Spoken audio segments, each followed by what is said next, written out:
You're watching Drift Echo, and today's update confirms what many suspected the moment the screen faded to black. The Day of the Jackal is officially returning for Season 2, and this time, the hunt isn't just professional. It's personal.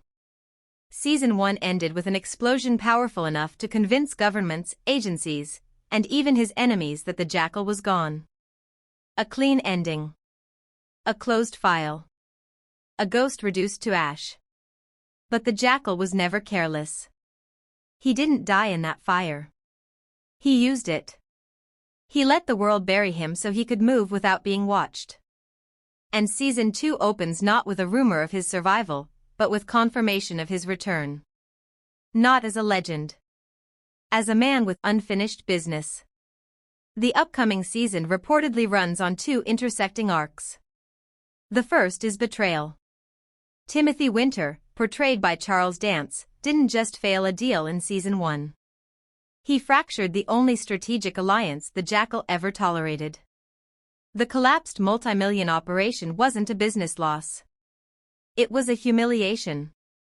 And in the Jackal's world, betrayal is never absorbed. It's answered.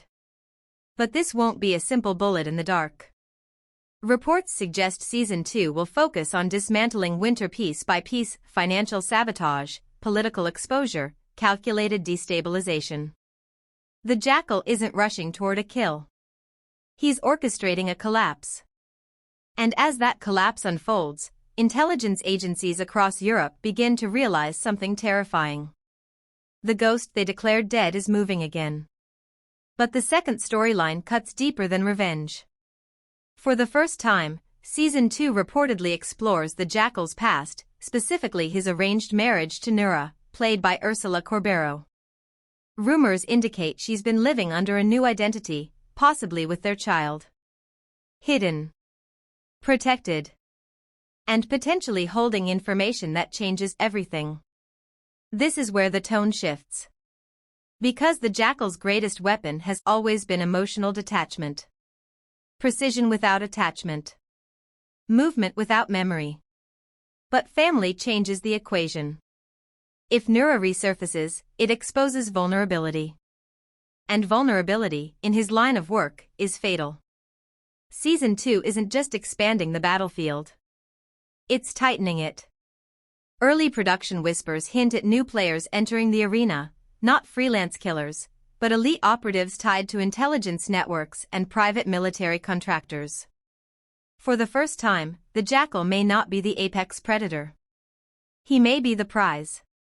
There are also strong indications that Xena Jansson could return, bringing unresolved tension from Season 1.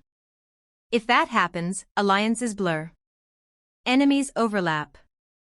And the margin for error disappears completely. Eddie Redmayne is officially set to reprise his role, with production underway and a 2026 release window currently targeted. But the creative direction signals a tonal evolution.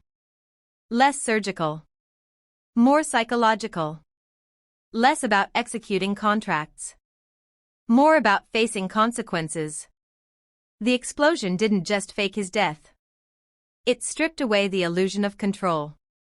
And what remains is a man cornered by betrayal, haunted by his past, and hunted by forces who finally understand his value.